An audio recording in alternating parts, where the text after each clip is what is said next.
እሱ ከኛ ተለይቶ አያውቅም። ያኔ ሕፃን ሆነን ክርስትና ስንነሳ የተቀበልነው ሥጋው ደሙ አሁንም አብሮን አለ።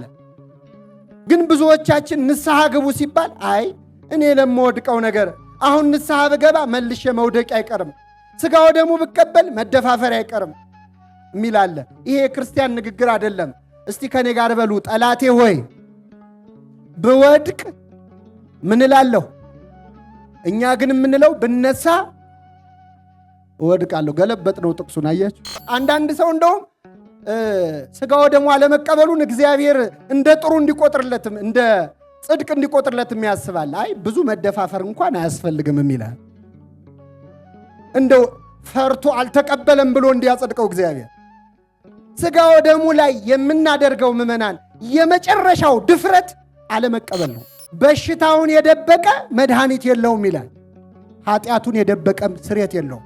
ቤተ ክርስቲያን ይላል ቅዱስ ዮሐንስ አፈወርቅ ሐኪም ቤት ናት እንጂ ፍርድ ቤት አይደለችም ይላል። ተነሽ ወዳጅ ስቃይ እንዲወድቅ ከራሴ። በስመ አብ ወወልድ ወመንፈስ ቅዱስ አሃዱ አምላክ አሜን። ክቡራን አበው ሊቃውንተ ቤተ ክርስቲያን፣ አባቶች ካህናት፣ አበው መነኮሳት፣ ምእመናን ምእመናት በእግዚአብሔር ሰላምታ እንደምናደራችሁ አሜን። ምሕረት ቸርነቱን አብዝቶ በዕድሜያችን ላይ የዛሬዋን ዕለት ይህችን ሰዓት ጨምሮ በቸርነቱ ቅዱስ ቃሉን እንድንሰማ ስሙን እየጠራን እንድናመሰግነው በቤቱ የጠራን የሰበሰበን ልዑለ ባሕርይ እግዚአብሔር አምላካችን ስሙ የተመሰገነ ይሁን። እግዚአብሔር አምላካችን በቀሪው ሰዓት የሚረባንን የሚጠቅመንን ነገር እንዲያስተምረን፣ እንዲመክረን፣ እንዲገስጸን የእርሱ ቅዱስ ፈቃድ ይሁንልን። የመጽናናት ዘመን እንዲመጣላችሁ ንስሐ ግቡ። የሐዋርያት ሥራ ምዕራፍ 3 ከቁጥር 19 እስከ 20 ላይ ተጽፎ የሚገኝ ኃይለ ቃል የትምህርታችን ርዕስ ይሆናል። እግዚአብሔር አምላካችን ለአባቶቻችን ለነቢያት፣ ለአባቶቻችን ለሐዋርያት፣ ለአባቶቻችን ለሐዋርያውያን አበው ለሊቃውንት በጉባኤያቸው ተገኝቶ ምስጢሩን ጥበቡን ገልጦ እንዳስተማረ እኛንም በምሕረቱ በቸርነቱ በይቅርታው በትዕግስቱ እንዲያስተምረን እንዲመክረን ቅዱስ ፈቃድ ይሁንልን። ይህንን ቃል የተናገረው ታላቁ ሐዋርያ ቅዱስ ጴጥሮስ ነው። ቅዱስ ጴጥሮስ መንፈስ ቅዱስን በተቀበሉበት ሐዋርያት ጸጋ መንፈስ ቅዱስን በተቀበሉበትና ፍርሃት ለቋቸው በግልጽ በአደባባይ በጥብዓት ማስተማር በጀመሩበት ጊዜ ባስተማረው የመጀመሪያ ስብከቱ 3000 ሰዎችን አሳምኖ ነበር። በአንድ ስብከት 3000 ምዕመናንን ወደ እግዚአብሔር መልሶ ነበር። እኛ በ3000 ስብከት አንድ ሰው መመለስ አልቻልንም። ቅዱስ ጴጥሮስ ግን በዚያች ዕለት 3000 ምዕመናንን በአንድ ቀን አስተማረ። የተመለሱት ምዕመናን ወዲያውኑ ምን እናድርግ አሉት። በዚያ ጥያቄ የሰጠው መልስ ረጅም ነው። ሙሉ ምዕራፉን ማንበብ አያስፈልገንም። ከዚያ መካከል አንዲቱ አንቀጽ ግን የመጽናናት ዘመን እንዲመጣላችሁ ንስሐ ግቡ የሚል ቃል ነው። ይህንን ቃል መነሻ አድርገን እንማራለን። እግዚአብሔር በቸርነቱ እንዲያስተምረን ቅዱስ ፈቃድ ይሁንልን። እንግዲህ በዚህ ቃል ተነስተን ለዛሬ እንድንማርበት የተመረጠው ርዕሰ ጉዳይ ንስሐ ይሆናል።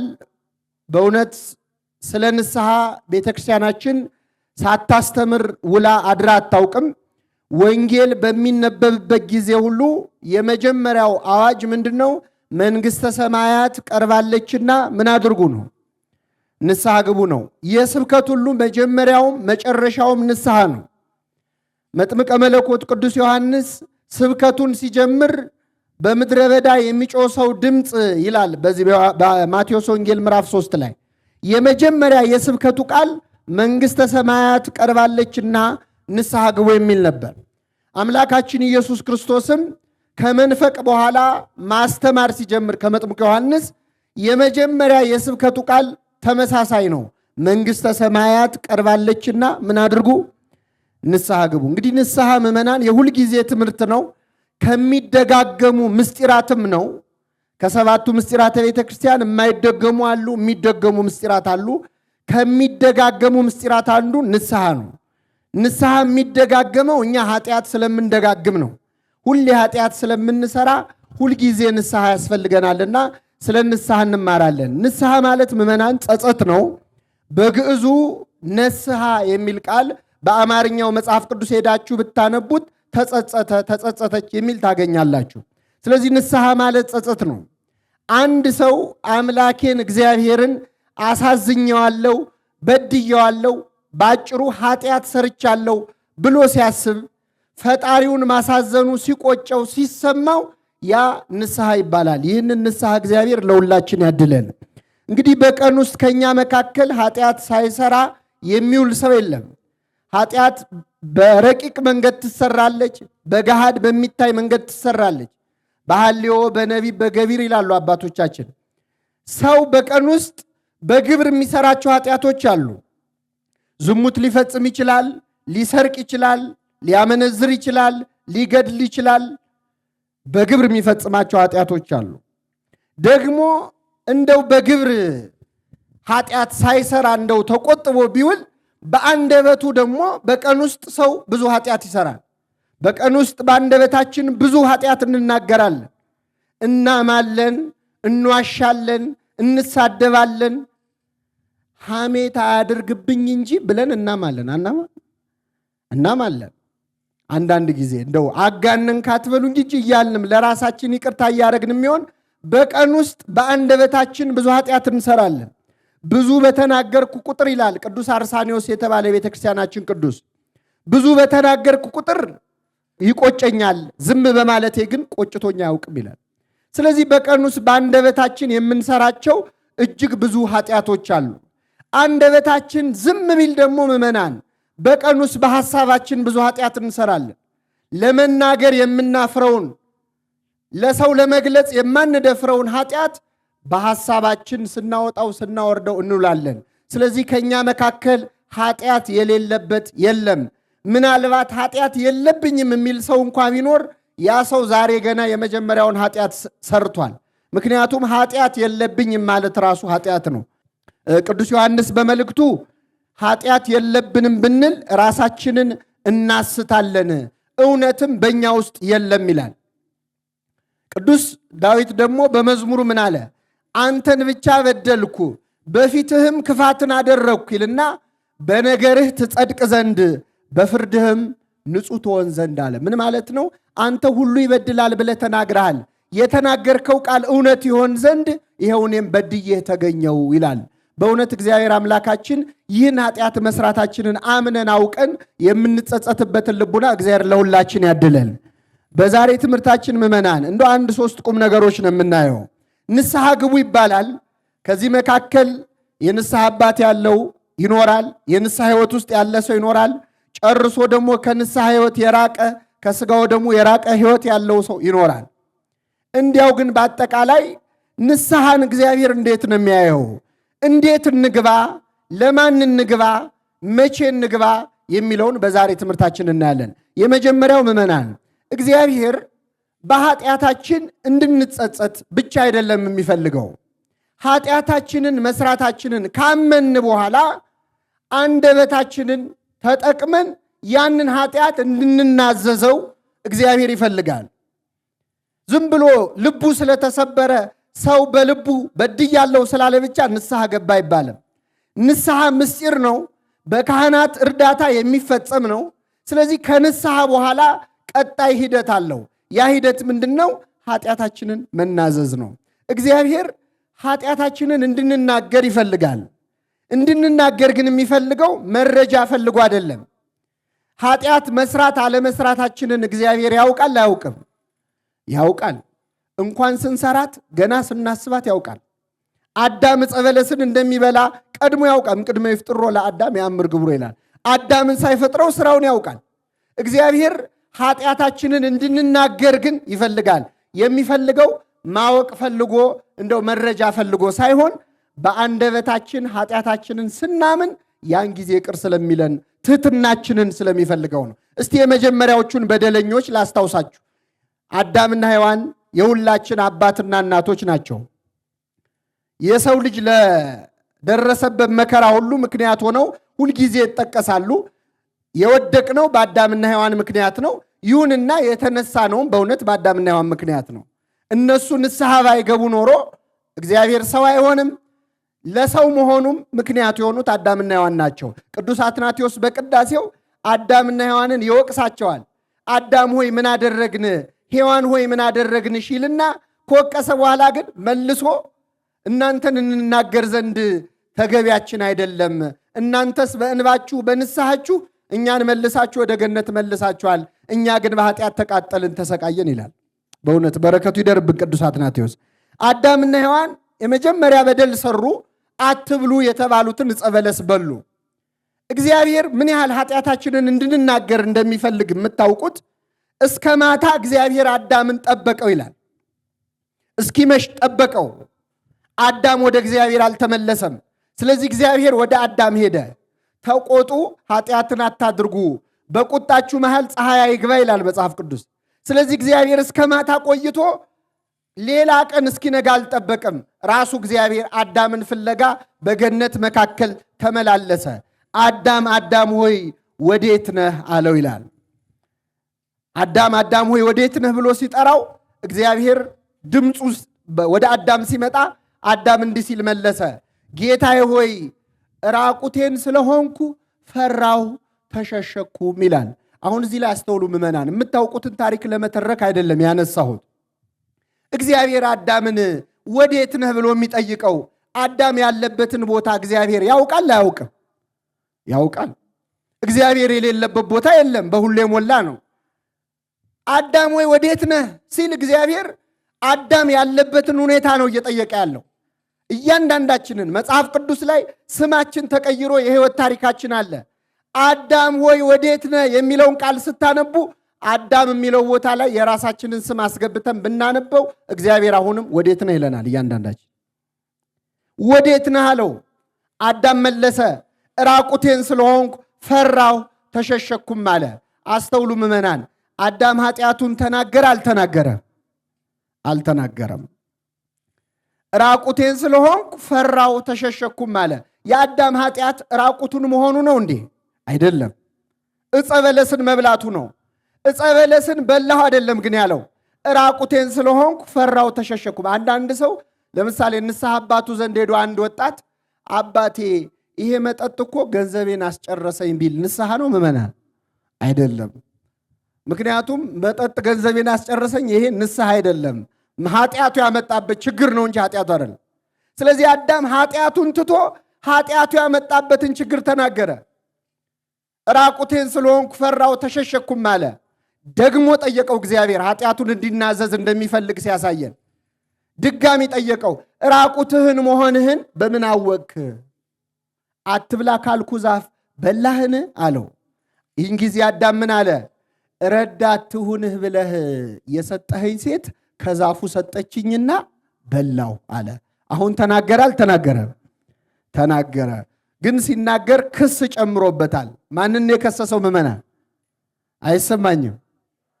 አዎ ሔዋኖች ነው የመለሱት። በጣም ጥሩ። ሔዋንን ብቻ አይደለም፣ አንደኛ ተከሳሽ ሔዋን ነች፣ ልክ ናችሁ። ሁለተኛ ተከሳሽ እግዚአብሔር ነው፣ ክብር ይግባውና ረዳት ትሁንህ ብለህ ምን ያልከኝ አንተ እሷን ባሰጠኝ እሷን ማሰጠኝም እኔ ምን አልልም አልበላም። ስለዚህ ሁለተኛ ተከሳሽ እግዚአብሔር ነው። አንዳንዴ ምን ነው ፈጣሪ እንዲያደርገኝ ብሎ እኮ ሰው ለሰራው ኃጢአት አምላኩን ይከሳል። ረዳት ትሁንህ ብለህ የሰጠኝ ሴት አለ። አዳም ክስ ጨመረበት። ኃጢአት ደግሞ ክስ አይደለም፣ የራስን ኃጢአት መናገር ነው። ሔዋን ስትጠየቅ ደግሞ በእባብ አመካኘች። እንዲህ አይነት ጸባይ ያለብን አንዳንዴ ንስሐ አባቱ ፊት ቀርቦ እገሌ ገፋፍቶኝ እንዲሰራው የሚል ሰዋል። ይሄ ክስ ነው እንጂ ንስሐ አይደለም። ሰዎችን እንድንከስ እግዚአብሔር ላይ እንድናማርር ፈቃድ የለንም። እንደ ሔዋን ደግሞ በሰይጣን የሚያመካኝ ሰዋል። ሰይጣን አሳስቶኝ እንዲያደረግኩ የሚል ሰው አለ። ምን ሆነ መሰላችሁ? በዚህ በመጽሐፈ መነኮሳት አንድ አባት መነኩሴ ነው፣ ገና ወጣኒ ነው፣ ምንኩስና ሕይወትን ገና መጀመሩ ነው። ወደ አባ እንጦንስ ሲሄድና ምክር ይጠይቃቸዋል። አባቴ እንደው ተቸገርኩ፣ ከመነኮስኩ 10 ዓመት ሆኖኛል አላቸው። ስንት ዓመት? 10 ዓመት። እና እንዲያው ሰይጣን ፈተነኝ፣ በጣም ተቸገርኩ አባቴ አላቸው። አባ እንጦንስ መክረው ዘክረው በል እግዚአብሔር ይርዳ ብለው ያንን ሰው አሰናበቱት። የሚገርማችሁ ያ ጀማሪ መነኩሴ ከመነኮሰ ስንት ዓመቱ ነው አልኳችሁ? አዎ እሱ ከወጣ በኋላ ሰይጣን መጣና 10 ዓመት አስቸገረኝ ያለው ሰይጣን ማለት ነው። ለአባ እንጦንስ መጥቶ በሕያው እግዚአብሔር ስም እምላለሁ ይሄ ሰውዬ መመንኮሱንም አላቅም አለ። 10 ዓመት ያስቸገረው ማን ነው?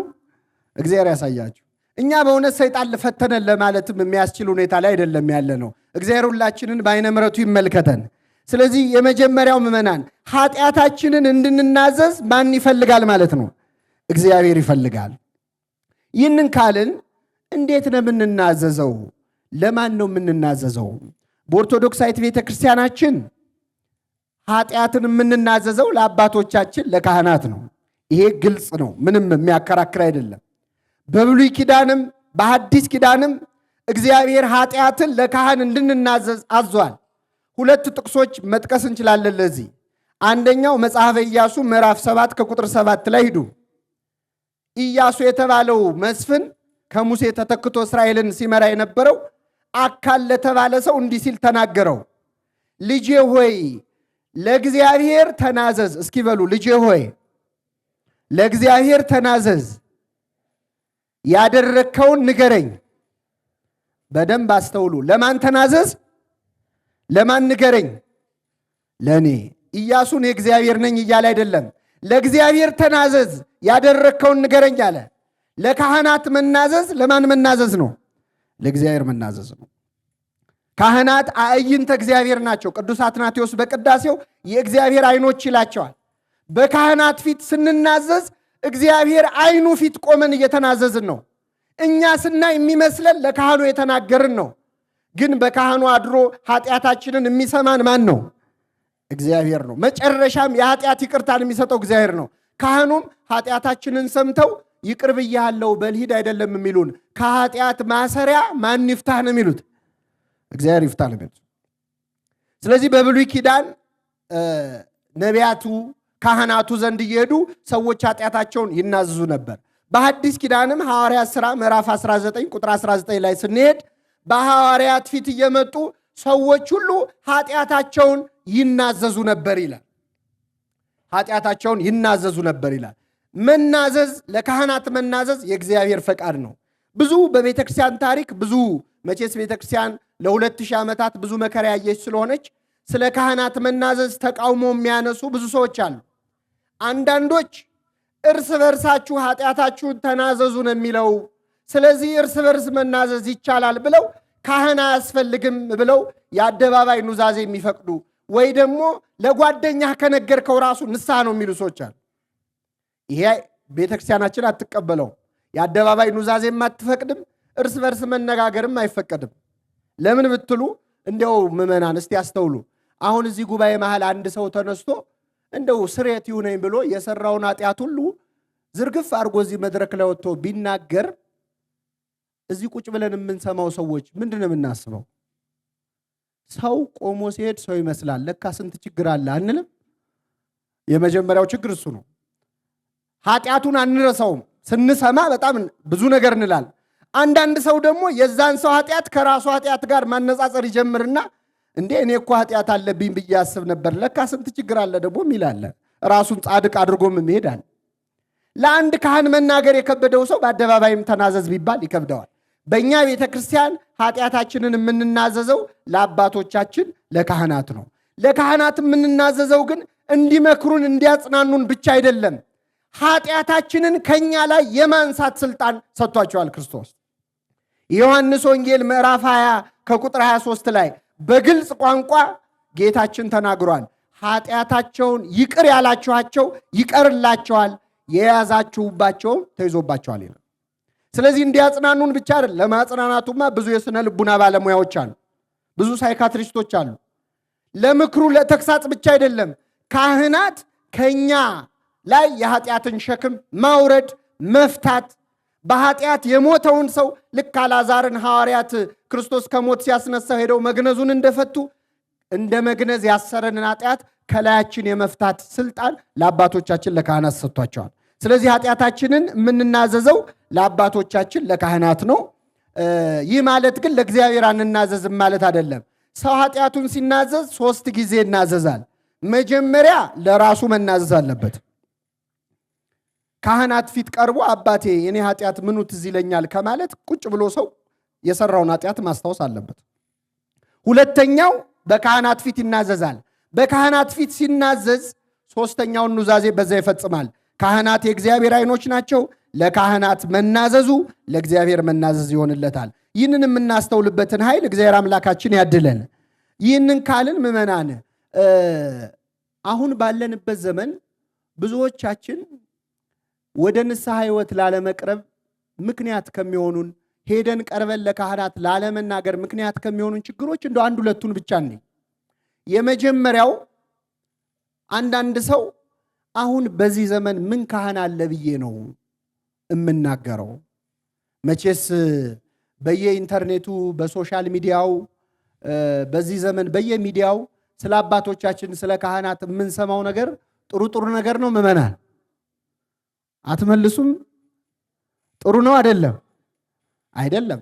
አሁን እንደውም እንደ አገልግሎት ተቆጥሯል። አንድ የቤተ ክርስቲያን አገልጋይ ይነሳና እንደው ከቅዱስነታቸው ጀምሮ የሲኖዶስ አባላትን አባቶችን ካህናትን ሙልጭ አርጎ ይሳደብና ወስብሐት ለእግዚአብሔር ይላል። ከዚያ ምዕመናን ከስር ይገቡና ቃለ ሕይወት ያሰማልን ይላሉ። እግዚአብሔር ያሳያችሁ። ሰው መጻፍ ካለበት መጻፍም ያለበት የማንን ኃጢአት ነው? የራሱን ነው። ልጽደቅ ካለ እርስ በርሳችን እና ስለ ካህናት የምንሰማው ነገር አሁን በዚህ ዘመን ምን አባት አለ ብዬ ነው የምናገረው? እንኳን የኔን ኃጢአት ይቅር ሊያስብሉ ለራሳቸው ይቅርታ የሚሹ በዚህ ዘመን ምን ቄስ አለ ብሎ ሰው ጨርሶ ከንስሐ ሕይወት ይርቃል። ችግር የለም ካህናት አይወድቁም አይነሱም ማለት አይደለም። ግን ምዕመናን በካህናት አድሮ የኃጢአት ይቅርታን የሚሰጠው ማን ነው? እግዚአብሔር ነው። ካህኑ ደግሞ የቱንም ያህል ቢከፋ እሱ ይጎዳ ይሆናል እንጂ በካህኑ አድሮ ስርየት የሚሰጠውን እግዚአብሔርን ሊያስቆም አይችልም። ከምንሰማው የከፋ ታሪኮች በቤተ ክርስቲያን መጽሐፍት ተጽፈዋል። በዚህ በቅዱስ ጳውሎስ ትርጓሜ መጽሐፍ ላይ አንድ አስደናቂ ታሪክ ተጽፏል። ከአስደናቂም ትንሽ ለመስማት የሚከብድ ነው። አንድ ሰው የንስሐ አባት ይሁኑኝ ብሎ አንድን አባት ይጠይቃቸዋል። እሺ ይላሉ። እኚህ ካህን ይህ ሰው ባለጠጋ ነው፣ ሀብት ንብረት የሞላው የተረፈው ሰው ነው። ለዚያ ሰው የንስሐ አባት ይሆኑታል። በአጋጣሚ ግን እኚህ ካህን በጣም ፍቅረ ነዋይ ያለባቸው የገንዘብ ፍቅር በጣም ያለባቸው ነበሩ። መቼስ የገንዘብ ፍቅር ያለው ካህን አለ የለም? ይኖራል። እንኳን አሁን ቀርቶ ጌታችን በነበረ በመዋዕለ ሥጋዌው በመዋዕለ ስብከቱ ከ12ቱ ሐዋርያት አንዱ እጅግ ገንዘብ ይወድ የነበረው ማን ነበር? ይሁዳ ነበር። ገንዘብ ያዥ ነበር። እንደውም በጣም የሚገርመው ክርስቶስ ይሁዳን ገንዘብ ያዥ አድርጎት ነበር። ይሁዳን ለምንድን ነው ገንዘብ ያዥ ያደረገው? ለሙያ ከሆነ ሙያ ያለው እንደውም በሙያው አካውንታንት የሆነ ቅዱስ ማቴዎስ አለ እኮ ከሐዋርያት ቀረጥ ሲሰበስብ የኖረ ልምድ ያለው ሰው አለ። ማቴዎስን ትቶ ይሁዳን ነው፣ ሌባውን ይሁዳ ነው ገንዘብ ያዥ ያደረገው። ለምንድን ነው ያደረገው? ክርስቶስ እንዴት ሌባ መሆኑን እያወቀ ገንዘብ ያዥ ያደርገዋል? እንኳን ክርስቶስ ቀርቶ እኛ ራሳችን አንድ ሰው ሌባ መሆኑን ብናውቅ ገንዘብ ያዥ እናደርገዋለን? አናደርገው። አረ እኛንም ተዉት ምዕመናን። ሌቦች ራሳቸው ሰርቀው የሚተዳደሩ ሌቦች ዘበኛ ሲቀጥሩ የሚቀጥሩት ዘበኛ ሌባ ቢሆን ነው ታማኝ ቢሆን ነው ደስ የሚላቸው? መልሱልኝ። ታማኝ ዘበኛ ፈልጉልኝ ይላሉ እነሱ ሌቦች ሆኑ። እና እኚህ ካህን ፍቅረ ነዋይ ነበረባቸው። ይህ ባለጸጋ ሰው ንስሐ አባት ሁኑኝ ያላቸው ንስሐ አባት ሆኑት። ከዚያ በማግስቱ መጡና ምን አሉት? እንደው እባክህ አንተ ባለጠጋ ነህ፣ ብዙ ገበሬዎች አሉ፣ ብዙ ሰራተኞች አሉ። እኔ የእርሻ መሬት አለኝ፣ ግን የሚያርስልኝ ገበሬ የለኝም። እባክህ ከአንተ ገበሬዎች አንዱን ላክልኝና የኔን መሬት ይረስልኝ አሉት። እሺ ያለ ይህ ሰው እሺ ብሎ ከገበሬዎቹ አንዱን ወደ ካህኑ ላከላቸው። ያ ገበሬ ሄዶ ይላል የካህኑን መሬት ሲያርስ በጣም ብርቱ ገበሬ ነበር። ደህና አድርጎ ሲቆፍረው የተቀበረ ወርቅ ከሳቸው መሬት ላይ አገኘ። ሲያገኝ ሄዶ ለባለጠጋው ነገረው። እረ የንስሐ አባትህ መሬት ላይ እኮ ወርቅ አገኘው አለው። ሲለው እንዴ ወርቁ የተገኘው በሳቸው ርስት ላይ ነው። ስለዚህ ወርቁ የሚገባው ለሳቸው ነው። ሄደ ንገራቸው። ለሱ ነገርኩት አትበላ። እሺ ያለ ሄዶ ለካህኑ ነገራቸው። እንደነገርኳችሁ እኛ አባት ፍቅረ ነዋይ ነበረባቸው። ወርቅ ተገኘ ሲላቸው ደስ አላቸው። የታረከው አሉት። ቀብሬዋለሁ አለ። በል ማታ ያለበትን ታሳየኛለህ፣ ሰው ሳይኖር ሄደን አካፍልሃለሁ ለአንተም አሉት። ይህ ገበሬ እሺ ብሎ ሄደ። አሁን እኚህ ካህን ይገርማቸዋል። ቀን ቁጭ ብለው ሲያስቡት በእኔ መሬት ላይ የተገኘ ወርቅ ከማንም ገበሬ ጋር የምካፈለው ምን ስለሆነ ነው ብለው ማሰብ ጀመሩ። መብከንከን ጀመሩ። ከዚያ ማታ ሲገናኙ እኚህ ካህን በፍቅረ ነዋይ ታውረው ይህን ምስኪን ገበሬ ገደሉት። ከወራጅ ወንዝ ጣሉትና ማንም አልሰማም አላየም ብለው ያንን ወርቅ ለመውሰድ ሞከሩ። ይህ ሁሉ ሲሆን እሳቸው ሰው አልሰማም ብለው ነው። የወርቁን መገኘት ግን የሰማ ሰው አለ የለም? ባለጠጋው ማለት ነው። ባለጠጋው ቢጠብቅ ገበሬው ቀረበት። በኋላ ወደ እርሻ መሬት ሄደ። በጠዋት ሲሄድ እዚያ እርሻ መሬት ላይ የደም ምልክት አየ። ነገሩ ገባው። እኚህ ሰው ገለውታል ማለት ነው። አይ እንግዲህ አለ እኔ እሳቸው የእግዚአብሔር አገልጋይ ናቸው፣ ምንም አልልም። ግን ካሁን በኋላ አለ ቤተ ክርስቲያንም አልሄድ፣ መስቀልም አልሳለም፣ ስጋው ደሙም አልቀበላል። እንዲህ አይነት ንግግር ሰምታችሁ አታውቁ? እኔ የአባ ገሌን መስቀል ብሞት አልሳለምም የሚሉ ሰዎች አሉ። መስቀሉ የማን ነው? ምዕመናን የእግዚአብሔር ነው። የክርስቶስ መስቀል ደግሞ እንኳን ኃጢአት ያለበት ካህን ሰይጣን ቢይዘው አይረክስም። ለነገሩ ሰይጣን ደፍሮ አይዘውም እንጂ ቢይዘው አይረክስም። እና ይህ ሰው ስጋው ደሙ አልቀበልም ብሎ ከቤቱ ቀርቶ ሳለ ይላል ህልም አሳየው እግዚአብሔር። በህልሙ ምን ያህል በበረሃ ብቻውን ሲሄድ፣ በዚያ በረሃ ብቻውን እየሄደ ሳለ ውሃ ጥም ሲያሰቃየው አየ። አስቡት፣ በረሃ ነው፣ ከላይ ፀሐይ አለ፣ ውሃ ጥም፣ ጉሮሮው ደርቆ እያለ የፏፏቴ ድምፅ ሰማ።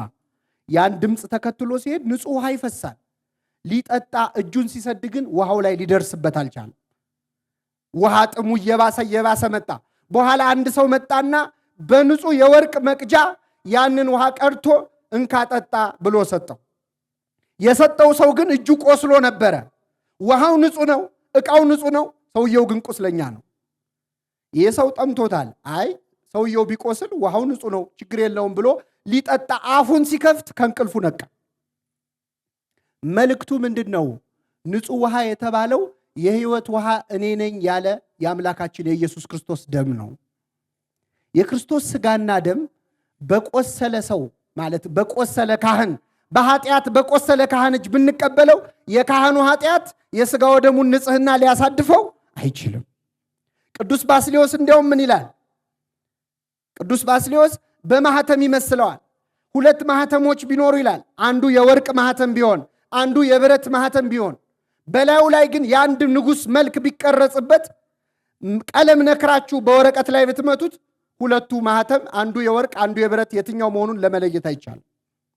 የወርቅ ማህተም የተባሉ ንጹሐን ካህናት ናቸው፣ ኃጢአት የሌለባቸው። የብረት ማህተም የተባሉ በደለኛ ካህናት ናቸው። የሚሰጡት አገልግሎት ግን ስንት ነው? አንድ ነው። በእነሱ አድሮ ስርየት የሚሰጠው እግዚአብሔር ነው። እውነት ካህናት ኃጢአት ሰርተዋልና ከቤተ ክርስቲያን እግዚአብሔር ይለያል። ዛሬ ምኑን ንስሐ እንገባለን ማለት በቤተ ክርስቲያን ታሪክ እንደውም ክደት ነው።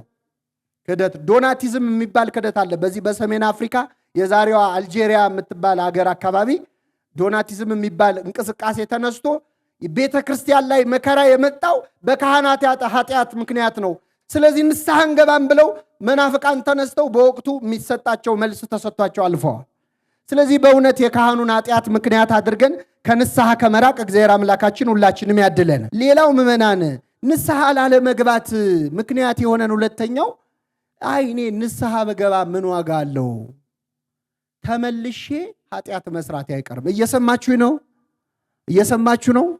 እንደው ምዕመናን ከካህናት ውጪ ምዕመናን እንደው አንድ ቀላል ጥያቄ ልጠይቃችሁ። ከዚህ መካከል እስቲ ቆራቢ ያልሆናችሁ እጃችሁን አውጡ።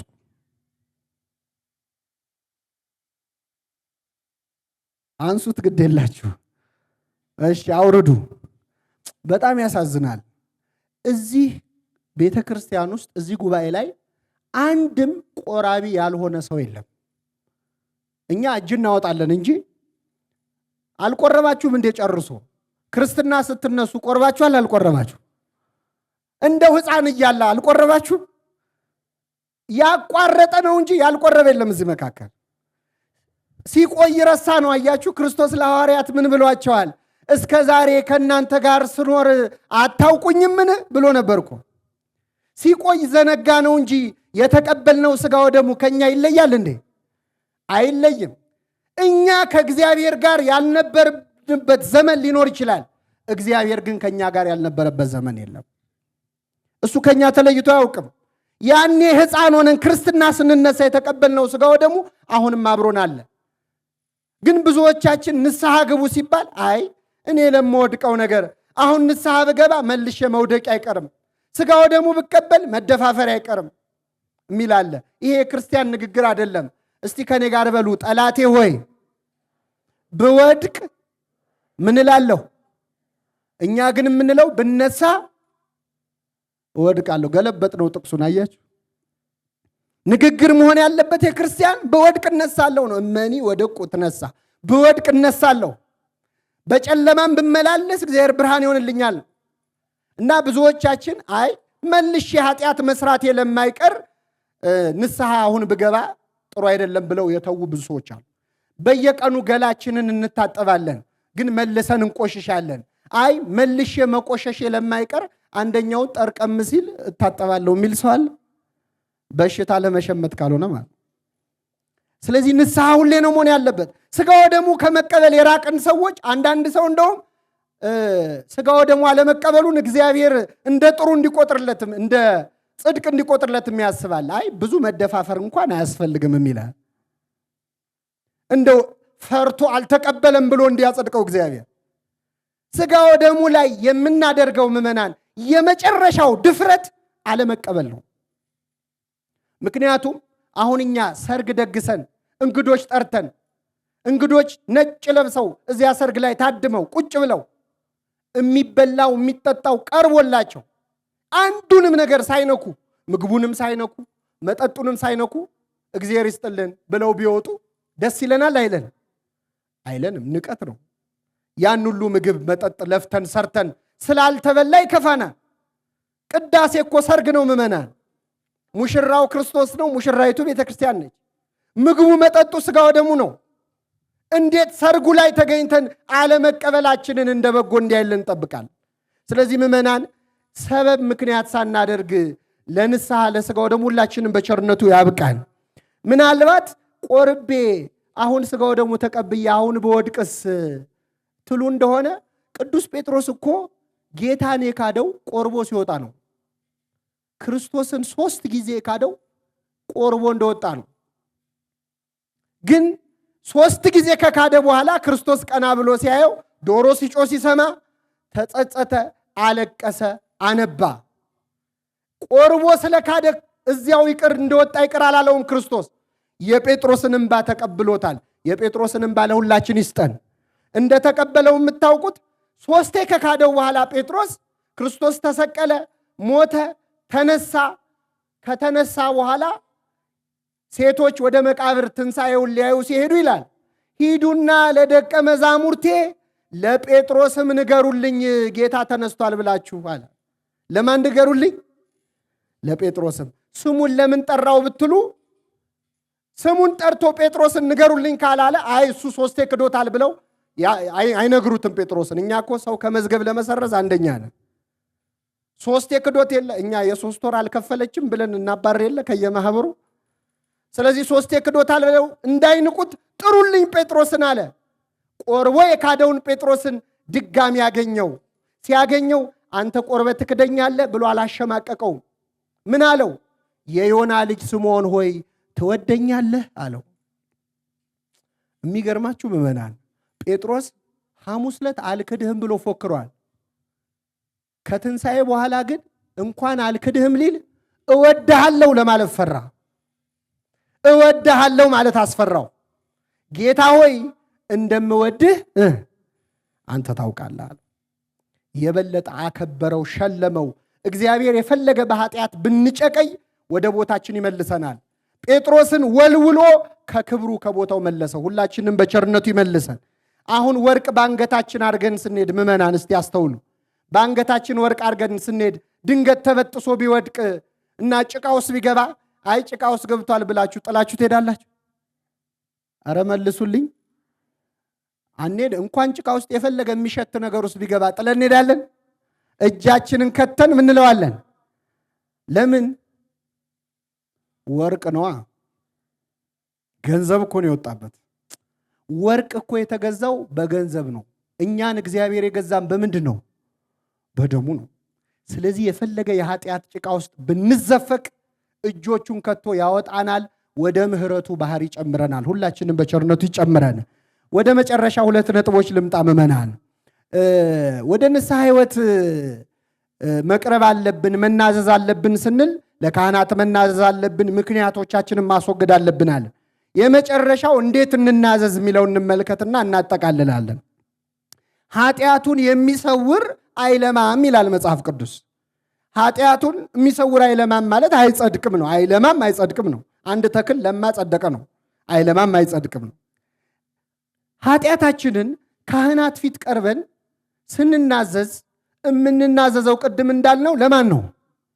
ለእግዚአብሔር ነው። ስለዚህ በእግዚአብሔር ፊት እንደምንናዘዝ አስበን በሙሉ ልብ ኃጢአታችንን መናገር አለብን። እንደዚያ ከተናገርን እንረጋጋለን፣ ሰላም እናገኛለን። ኑዛዜ ማለት እኮ ናዘዛ አረጋጋ ነው በግዕዙ። ስለዚህ በትክክል የሚናዘዝ ሰው ሰላም ነው የሚያገኘው። ኃጢአታችንን መደበቅ የለብንም፣ ማወሳሰብ የለብንም። ካህኑ ፊት ቀርበን ኃጢአታችንን ከሸፈንነው እግዚአብሔር ይገልጥብናል፣ ከገለጥነው ደግሞ እግዚአብሔር ይሸፍንልናል። በመጽሐፍ ቅዱስ ኃጢአቱን የደበቀ አንድ ሰው አለ። ነቢየ እግዚአብሔር ዳዊት ነው። እንደምታውቁት ዳዊት ልበ አምላክ ነው፣ ባለ ብዙ ጸጋ ነው፣ ታላቅ አባት ነው። ግን ደግሞ በዘመኑ አንድ ትልቅ ድቀት ደርሶበት ወድቆ፣ የወደቀው ውድቀት ግን በዚህ አልቀረም። ጸልዮ አልቅሶ በንስሐ የኖረ አባት ነው። ዳዊት ምንድነው ኃጢአቱ ብትሉ፣ የመጀመሪያ ኃጢአቱ ስራ መፍታት ነበር። ስራ መፍታት ኃጢአት ነው። ስራ ማጣት ሳይሆን መፍታት። ስራ ያጣ መነኩሴ ምን ያደርጋል ይባላል። እውነት እኮ ነው። ቅዱስ ሚካኤል ነው መጥቶ ለአባ እንጦንስ ሲያሳየው ስራ ከምትፈታ ሰሌን ብትሰፋ ይሻላል ብሎ ያሳየው። ስራ ስንፈታ ሰይጣን ስራ ይሰጠናል። ያ ስራ ኃጢአት ነው። ስለዚህ ዳዊት ስራ ፈቶ በሰገነቱ ላይ መመላለስ ጀመረ ይላል።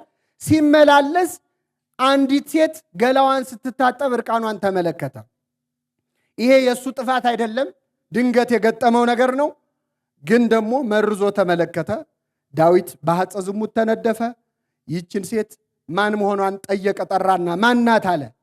የኬጢያዊው የኦርዮ ሚስት ናት አሉት ይላል። የማን ሚስት ናት?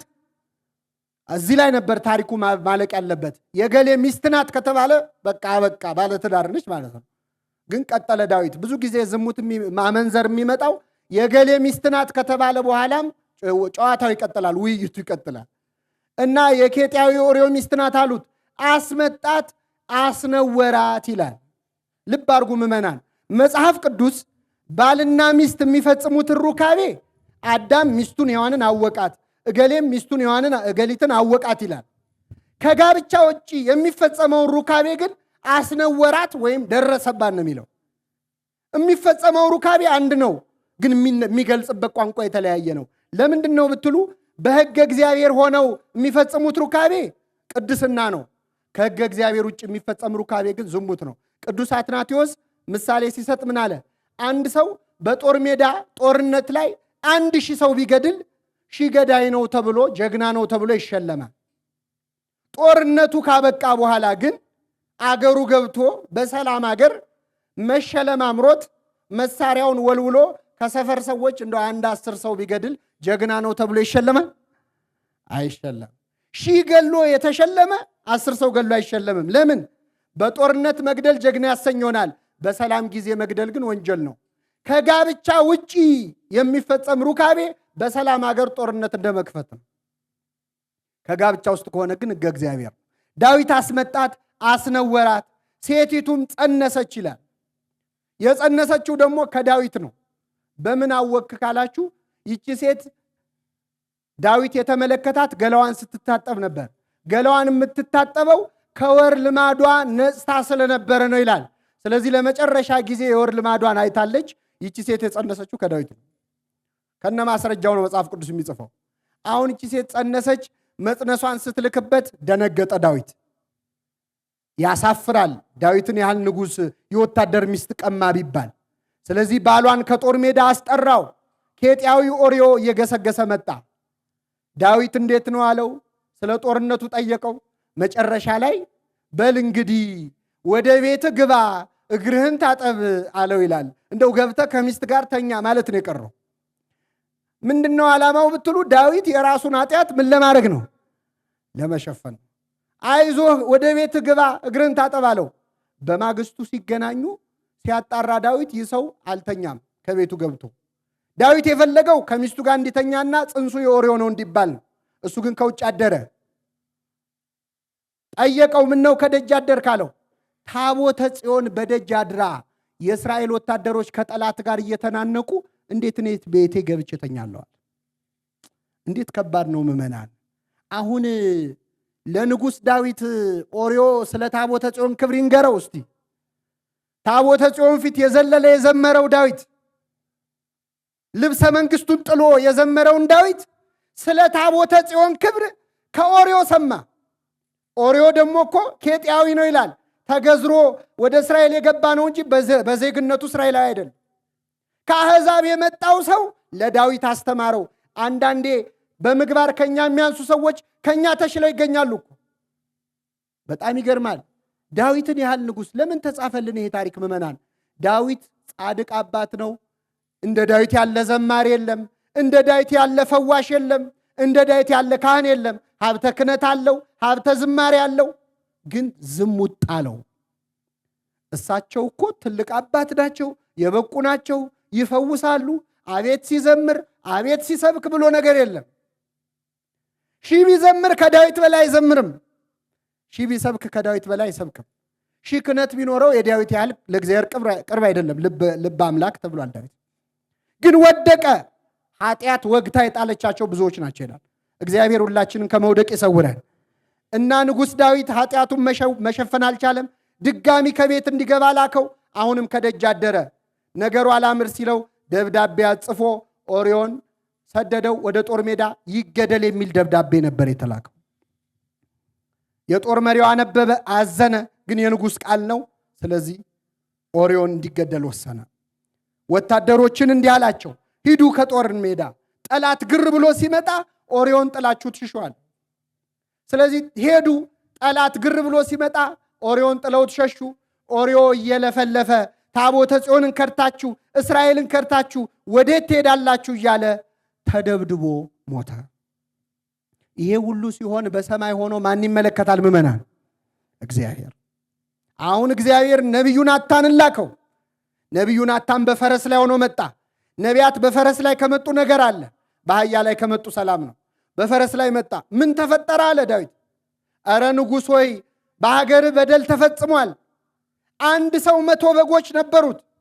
ከጎረቤቱ ደግሞ አንዲት በግ ያለችው አንድ ድሃ ሰው ነበር። ባለ 100 በጉ አደራ ተቀበለ። ይህ ባለ አንድ በግ እባክህ ብሎ ለባለ 100 በጉ አንዲትን በግ ሰጠውና ወደ ሩቅ አገር ሄደ።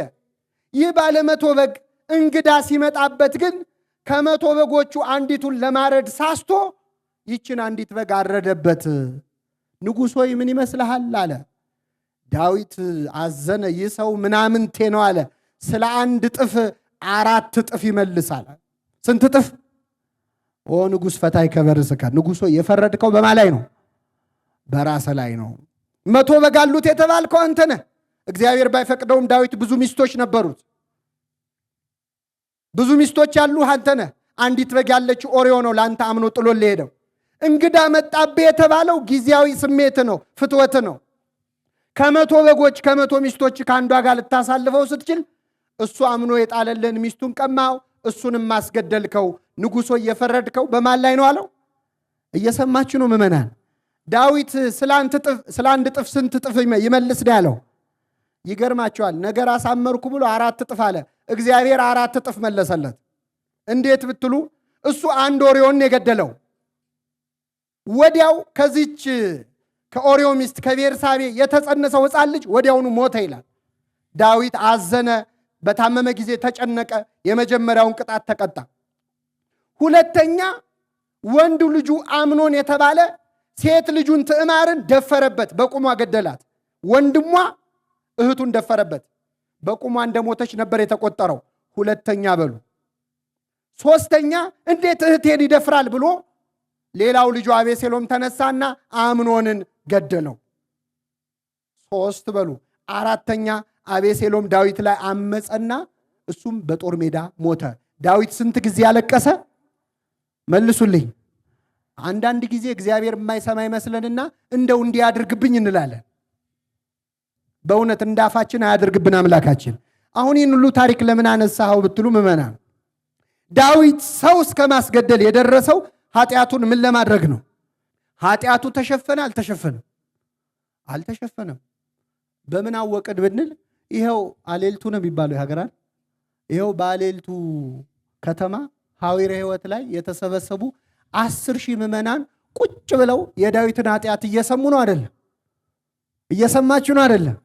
የሰው ሚስት እንዲያርጎ መጀመሪያ አስጠራት፣ ከዚያ አስነወራት። ይኸው እየተማማርንበት ነው በአደባባይ። እሱ የዘመኑ ሰው እንዳይሰማን የፈራው አይደል? መማሪያ ያደረገው እግዚአብሔር። ጭራሽ የዘር ሐረጉ ሲዘረዘር እንኳን ተጽፏል። አብርሃም ይስሐቅን ወለደ፣ ይስሐቅ ያዕቆብን ወለደ ይልና እሴይም ዳዊትን ወለደ ብሎ ዳዊትም ከኦርዮ ሚስት ሰሎሞንን ወለደ ይላል። ከማን ሚስት? እግዚአብሔር ኃጢአታችንን በእውነት መማሪያ ከመሆን ይሰውረን። ስለዚህ ኃጢአታችንን በዝርዝር መናገር አለብን። ብዙዎቻችን ምዕመናን ካህናት ፊት ቀርበን ኃጢአታችንን ውስብስብ አድርገን ነው የምንናዘዘው።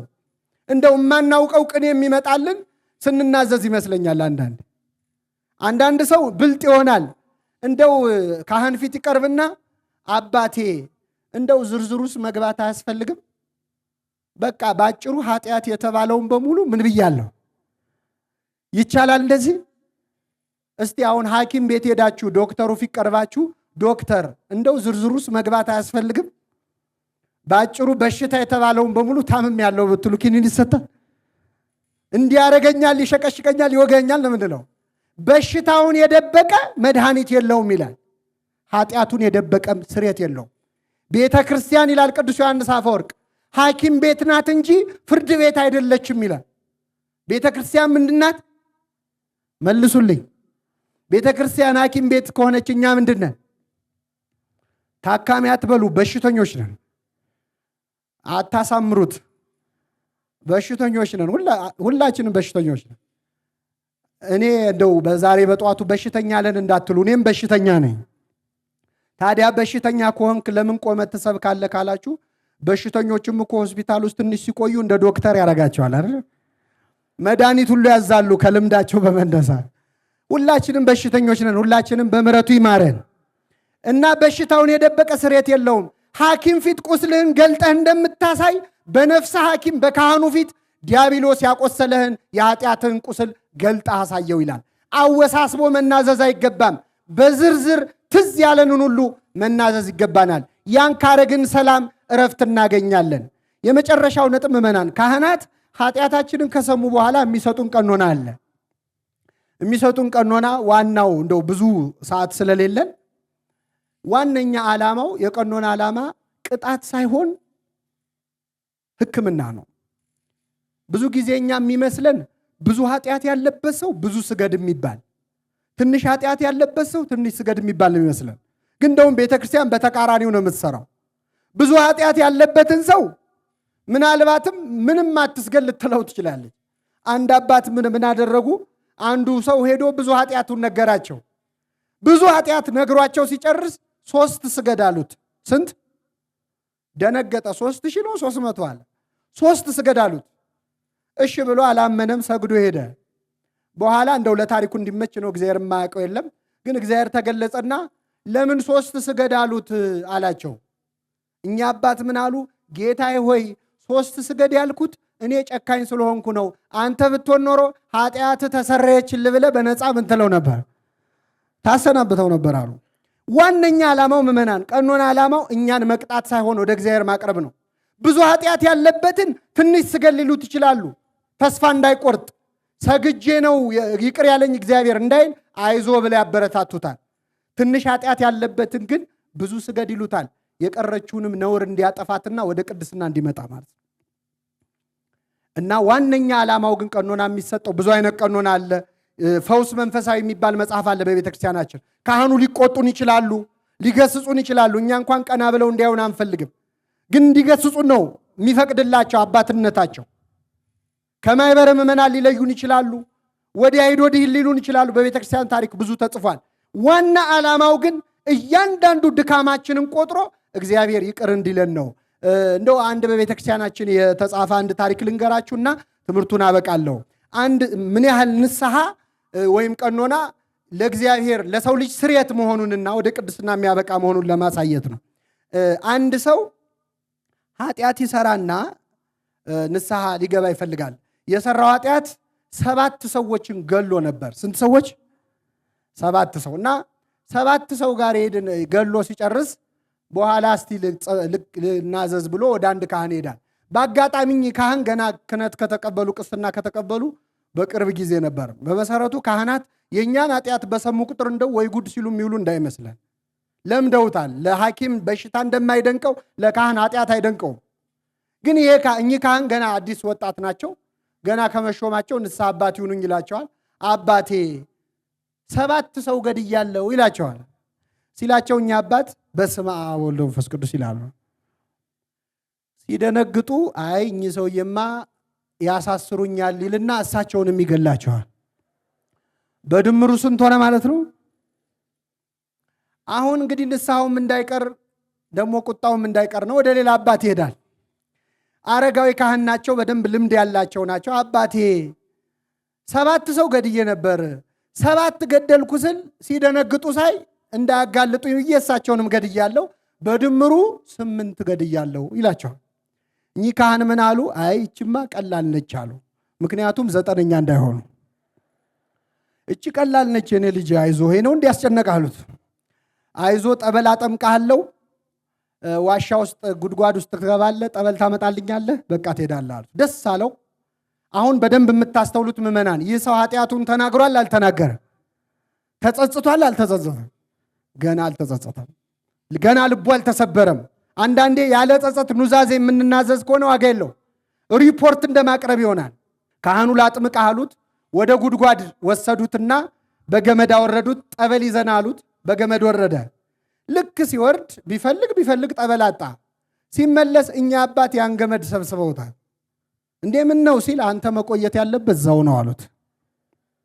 ታሰረ ማለት ነው። አሁን ይገርማችኋል፣ እኛ አባት በቀን አንዴ እየመጡ ማታ ማታ አንዲት ዳቦና አንዲት ኮዳ ውሃ ይጥሉለታል። ውስጥ ሆኖ ይዝታል። ልውጣ ብቻ ይላል። እሳቸው በቀን አንዴ ይሰጡታል። ይበላል፣ ይዝታል። አሁን ልብ አድርጉ፣ እየጾመ ነው የሰው። 1 ሱባኤ 2 ሱባኤ ሲቆይ ስድቡ እየቀነሰ መጣና ምን አላቸው? አባቴ ነገ ሲመጡ ከዳቦውና ከውሃው ጋር የጸሎት መጽሐፍ ይዘውልኝ ይምጡ አላቸው። አሁን ጾሙ ላይ ምን ጨመረበት? ጸሎት። እየጸለየ ሲመጣ ኃጢአቱ እየታየው ደረቱን እየደቃ ኧረ አባቴ የኔ ኃጢአት ሰው መግደል ብቻ አይደለም፣ ኧረ ብዙ ነው እያለ እያለቀሰ አይዞህ እያሉት እያጽናኑት ብዙ ቆየ። ከብዙ ቀናት በኋላ እኛ አባት ወደዚያ ጉድጓድ ሲመጡ ይሄ ሰውዬ እዚያ ጉድጓድ ውስጥ የለም። ደነገጡ። ያው የእሱ ነገር አይታመንም፣ ምን ሊሰራኝ ይሆን ብለው ደነገጡ። የለም እዚያ ጉድጓድ ውስጥ። ከዚያ ድንገት ይፍቱኝ የሚል ድምፅ ሰሙ። ቀና ሲሉ ይገርማቸዋል፣ ይሄ ሰው ወደ ላይ አድርጓል። እግዚአብሔር ይፍታህ አሉት። ተሰወረ ማለት። ይህንን ሰው ይህን ወንጀለኛ እስከ መሰወር እስከ ቅድስና ያበቃው እኛ አባት የሰጡት ጾም፣ ጸሎት፣ ስግደት ነው። ካህናት የሚሰጡን ጸሎት፣ የሚሰጡን ቀኖና፣ የሚሰጡን ስግደት፣ ምጽዋት ለጊዜው ቅጣት ይመስለናል። ግን እኛን ወደ ማን ለማቅረብ ነው? ወደ እግዚአብሔር ነው። የተማርነውን ለንስሐ ያድርግልን። የሰማነውን በልቡናችን ይጻፍልን።